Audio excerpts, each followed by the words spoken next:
Hello, everyone, and welcome to this week's episode of the 107 podcast with myself and Ash. He's no longer Anish, but we are joined by a guest again this week, and that is Nathan Bosk, who is going to introduce himself right now. Okay, so nice to meet you. I'm Nathan. I'm 20 years old, French, and I'm working in PREMA racing as a number one mechanic in Formula 4. Wow, so you're only 20 years old. Sorry, I didn't know that going into this initially. I had no idea.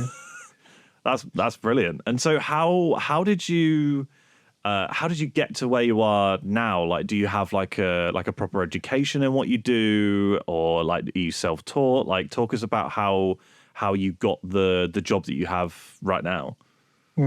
So, well, when I was in high school, I did a mechanical degree. Yeah, nice. And I was like aside of this doing some rally mechanic because I had a neighbor who had a rally team. That's really cool. Then in France, there's a school called the FFSA Academy where they teach you how to work on race cars. Like you follow the French Formula 4 Championship. Nice. It lasts for 1 year. And then I sent a mail to PREMA to do some internship. And after that, they kept me working. Nice. Not bad. So sorry. No, please. How we hear a lot about like number one mechanic, number two mechanic. What does that actually mean within the team? What does the number one do? How do you get to be the number one mechanic? Well, to get to be a number one mechanic, you obviously need more experience because you're actually in charge, like responsible for the car.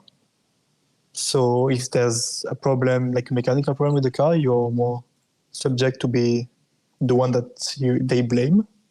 Okay, fair enough. What do your... Sorry, go ahead. No, and then that's the main difference. Like the second mechanic has to also follow what says the first mechanic. And then, the second mechanic has less responsibilities than the first mechanic. Like, it has to do also the job on the car, but if there's something bad happens, like I said, it's on the first mechanic's shoulders. And what kind of responsibilities do you have? Does it cover the entire car, or is someone split on engine and suspension? Well, mainly you have to make the car running well. Like the engine part is actually at least in the Italian Formula 4 Championship, it's taken care by Autotecnica, so we can't touch the engine, but except that we can touch everything. So yeah, we are in charge to the maintenance of the components of the car, and our goal is to make the car running well. And I guess that obviously that includes everything all the way from like whenever the car arrives in the garage all the way through to like taking the car apart and getting it ready for the next race, right? Yeah, exactly. So during the season, we have some tests between race weekends. Yep. And our job is to prepare the car for the tests, then all the races. When we come back from races or tests, to do all the maintenance that we need to do, and do it again during all the year. And it's a lot of work, right? So it's even more annoying when your driver ends up binning the car and hitting a wall or making contact with another driver. So when a car crashes, first of all, how annoying is it? How frustrating is it? Or I don't know, maybe you find it actually enjoyable because you get to rip into new parts and get bits and pieces set up again. But how do you assess the damage and repair it? Yeah, well, sometimes it can be a bit annoying, like you see your car getting destroyed or what, so it's not the best thing to see. Like, you know how much hours you work, and then you see the car getting destroyed, and you know how much hours you will have to work too. But it's part of the game, like it's motorsport, so obviously there is crashes, and you can't do nothing about it, and it's completely normal. And yeah, it's just something normal you deal with. Like, there's no problem. Obviously, if a car do a rollover, it's more annoying than just if the car crashes with the front wing. But yeah, it can happen. Yeah, and I guess it's also even more annoying if it's like somebody crashes into you rather than you crashing into someone else, right? Because then it's completely someone else's fault. It's not even your driver's fault, right? Yeah, but at the end, for us mechanics, we can't do nothing about it. So yeah. we're just watching the live, and we watch the cars doing what they are doing, and then it is what it is. Yeah. Is there any part of the car that's particularly difficult to repair, or if you're like, you know what, they've hit the suspension or they've done this is going to take a bit of time? No, more or less everything is made to be mount and dismount quite quickly. But Okay. obviously, if you have to change, for example, I don't know, a gearbox or an engine or what, it takes more time than if you just have to change a wing or like a front suspension. It depends obviously of the crash of what you have to change, but at the end, everything is done quite quickly. And if you have a big crash on the car, it's not just the two mechanics of the car that are working. Like other mechanics from the other cars of the team, they come to help you because depending on how much time you have, if it's between sessions or even at the end of the day, people are going to help to be faster. We've also had, for example, I know that Lando Norris did his like internship for McLaren, and he not quite famously, but it's quite well known that he sticks around sometimes and helps out with dismantling the car, tidying up the garage, all that fun stuff. But so how often does that happen for you? Do the drivers stick around, like especially if they end up destroying the suspension? Do they help you fix it, or are they very hands off, or does it maybe depend on the driver, I guess? Yeah, I think it depends on the driver. Like this year I was lucky, let's say, like I didn't have any big crash or what.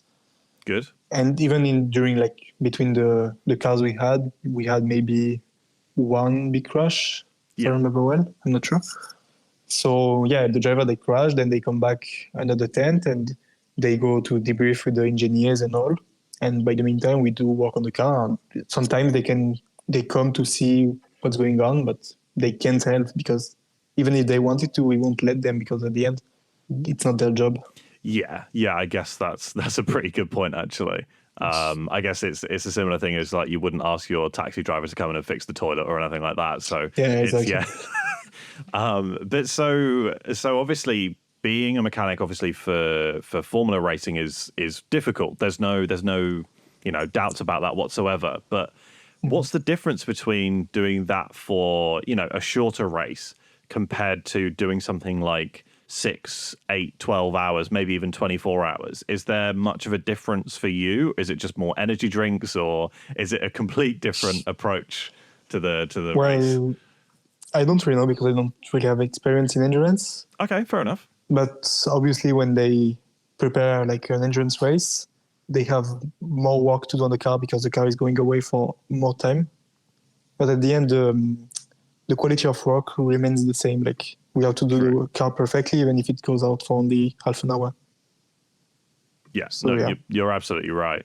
And I guess one of the more interesting, I guess, and maybe more relevant to the fans of our podcast as well, is are you looking at moving like forward, like into like Formula 3, Formula 2, and therefore like Formula 1? Like what aspirations do you have? Like where do you want to be? Well, for now, I don't like have a category in mind. Okay. Like obviously, I want to evolve in my job. Yep. But I will see what's going on with time. Like for now, I already moved one position, so that's already something nice. And since I'm still young, I still have time to evolve again. Yeah, absolutely. I mean, like I said, I was surprised that you were 20. You're making me feel old, let alone Ash. So, but so obviously, even though you are obviously quite young, do you have any advice for people who are maybe 13, 14, just starting to think about what they're going to be doing next, like after school or college or whatever? Do you have any advice for people who want to do what you do? Yeah, well, it's a work that you have to be passionate about because it's not always easy. Like you have to be really rigorous of your work and all. And you also work a lot, like a lot of hours and all, with sometimes stressful situations and all. So it's not an easy job, but if you are passionate enough, it's a very nice job. Like you will have good experience and all, for sure. Awesome. And so I guess it also probably depends on like the amount of travel that you have to do, right? Like how does travel affect you? Are you traveling that much at the moment? Or maybe not at the moment because the season's over, but do you travel that much during the season? No, not right now. The season is finally over. Yeah. But basically from like in January, February, we have the UAE Championship. Yep. So for 2 months, you are in the UAE. And then from March to December, you have either test or race weekends. So you're basically almost always away. Like most of the time you're away. And when you're not, you're at home doing the walks. So yeah, you do travel a lot because it's still like a small championship, let's say. Like it's not like the Formula Regional, Formula 3 or what. Yeah.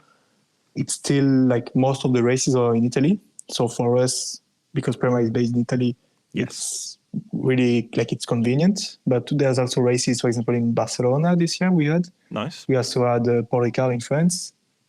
So, and also Spa-Francorchamps.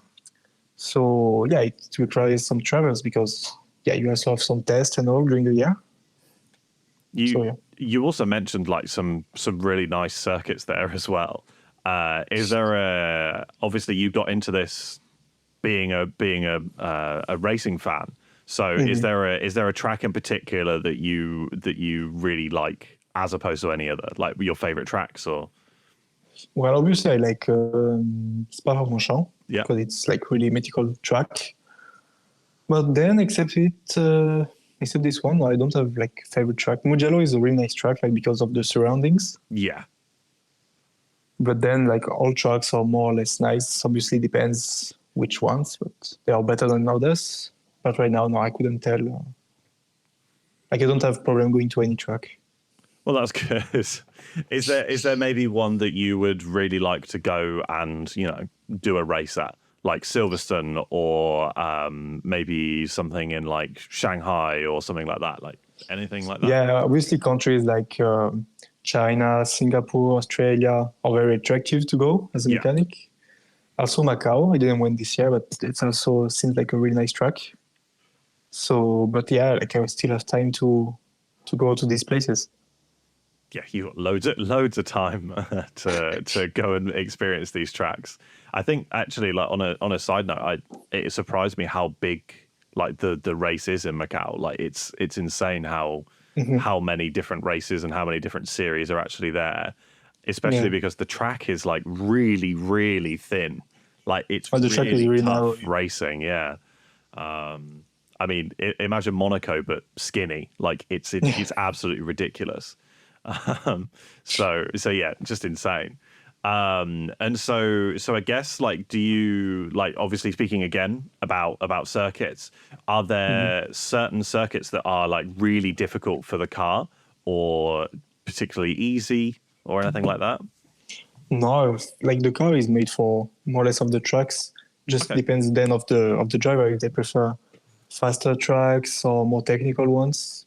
This just depends on the driver because the car at the end, the setup, you do it about the track that you're about to go to. Yeah. And the car then is just doing fine. Depends obviously on the driver. Perfect. And so I guess that obviously it then excuse me, obviously then it depends on the driver and the track and stuff like that, how it's set up to handle like G-forces and impacts and stuff like that. And so I guess from that sort of perspective as well, it would be good to know like whether or not you have to do extra work for like any particular tracks, like for example, high speed or low speed or anything like that as well. No, not necessarily like because the Formula 4 at the end is still like a simple car. Yeah. So we don't have, and we don't go to very specific tracks like Monaco, for example. Yeah. So no, we don't have anything special to do except obviously changing the setups from one track to another. But except that, no, we don't have to do anything special. Nice. And have you maybe worked with any drivers or recognized any drivers in your series that like we should be aware of, like any new, Lewis Hamiltons or anything like that? Is there anyone that you've seen that you've gone, wow, okay, this person is different? Well, not really. Like this year, like in PREMA, we have Kimi Antonelli. Like I don't know if you heard of him. Off the top of my head, I think I know who you're talking about. I'm just not entirely sure. Yeah, he's a Mercedes Junior. He won the Italian Formula 4, then the Formula Regional Middle East, and the Formula Regional European this year. And next year he's moving to Formula 2. That's quite impressive, and that's a big jump from that to Formula 2. Exactly. It's quite fast, but Okay. then let's see. Obviously, like Formula 2 is a really big step. Yeah, definitely. So yeah, we'll see. Okay, well then we will definitely keep an eye on Kimi for sure. Awesome. And obviously we've talked a lot about racing and stuff like that. But when you're not racing, what does the off season look like for you? Do you have to, travel into the factory to help do stuff, or are you very much like right now? You obviously said that the season ends in December and obviously starts again with testing. Have you got your feet up? Are you not going into the office type thing? How does that look?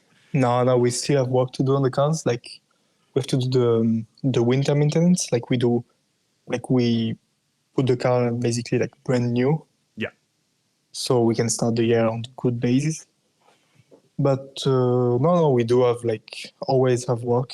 We do obviously have also Christmas holidays. Yeah.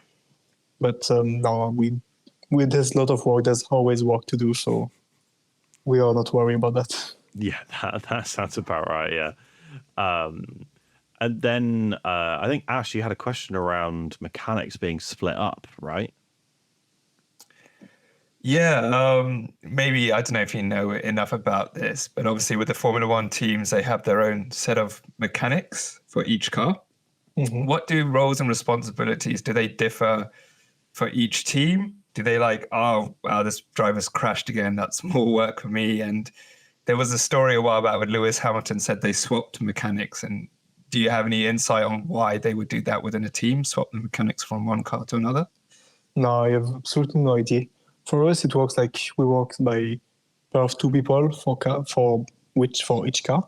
Yep. And then we stick like this for the year. There's never any swapping over for whatever reason, unless you need to speedily fix a car. Yeah, maybe, but in Formula 1, I don't know. Until Formula 2, it works like that, like just limited personnel on each car, and it stays like that. But obviously, if a car has crashed, more people will come to help, because if needed, at least. And can you tell when a driver is fast, just either by looking at it in the circuit on the timing screens? You mentioned before, you said this guy is he's a bit different to the rest. Yeah, you see if the driver is not just 1/10 or what faster than the others, but if you put 1 second faster than the others, you can tell that he's getting fast. But if it's regular, if it's not just one time, because if it happens regularly, you can tell the driver is fast on more or less a lot of tracks. So yeah, it's not just because one track he really likes driving on it or what. And what kind of adjustments can be made to the car to suit a driver? Could you change ride height in between sessions, stuff like that, toe in, toe out? Yeah, we can change the toe. We can change the toe, the ride height, also the wings degrees we can change. But this depends of the engineer, what the engineer said, what is best for the driver. Right. So a driver might say, I'm struggling with understeer at a certain turn, and the engineer would be like, okay, we need to change this setup on the car. That'll reach you, and you'll make the changes and then see how it goes. It also depends of the driver driving style. If a driver prefer a front end more heavy, then we try to do it more heavy. If you prefer a front end more soft, then we'll do it more soft. Depends of the driver, and for us, we just do what the engineer said about the setup. Yep. And then the engineer knows what he's doing, so we just do what he's saying. And do you do work on pit stops? No, in Formula 4, we don't have pit stops. No pit stops? Not even in Formula Regional nor Formula 3. Just in Formula 2, they do pit stops. But for these categories, we just put a set of tire at the beginning of the race, and we hopefully keep the same set. Yeah. It already happened that we had a tire flat during the race. So then the driver comes in, you change the tire as a pit stop, but obviously it takes more time. Yeah. And then, the driver goes back again. But on a 30-minute race, it's basically most of the time it's over. And so how heavy are those tires? Yeah, how heavy are they? Sorry? How heavy are the tires? No, they're not really heavy. They're kind of small. Okay. I couldn't say right now how much they weigh, but you can easily lift them with one arm. Okay, yeah, that's a lot less than I expected. Do you have like a favorite part of your job? Like, what's the best thing about doing what you do? Well, being on race weekends, I think, because obviously there's a bit more pressure and all. Yeah, Even if you do work more, it's still nice. Like it makes you travel, it makes you see different places and all. So yeah, I think going on race weekends is the best part. And in a race weekend, how we don't see it as much because we only get selected radio. How often is the teams and the engineers and the drivers in contact with each other over a race? Are they speaking pretty much all the time over every lap? Or Well, it do you see, right, depends. on a straight, they're not talking? Well, it depends of the engineer and the driver what they prefer. Okay. But usually, I mean, for my part, usually the engineer was kind of quiet, except if he had some infos to say about the race. And if they do say infos, they prefer to do them, like, for example, when the driver are not fighting, or like not during a turn or before a braking point. They do it during straight lines as much as possible, so the driver can be more concentrated on what the engineer is saying. So. Okay. awesome. Yeah, no, I think that is pretty much it for like the questions and stuff that we had written down. Okay. I think, Ash, have you got anything else that you wanted to add, like off the top of your head or anything like that?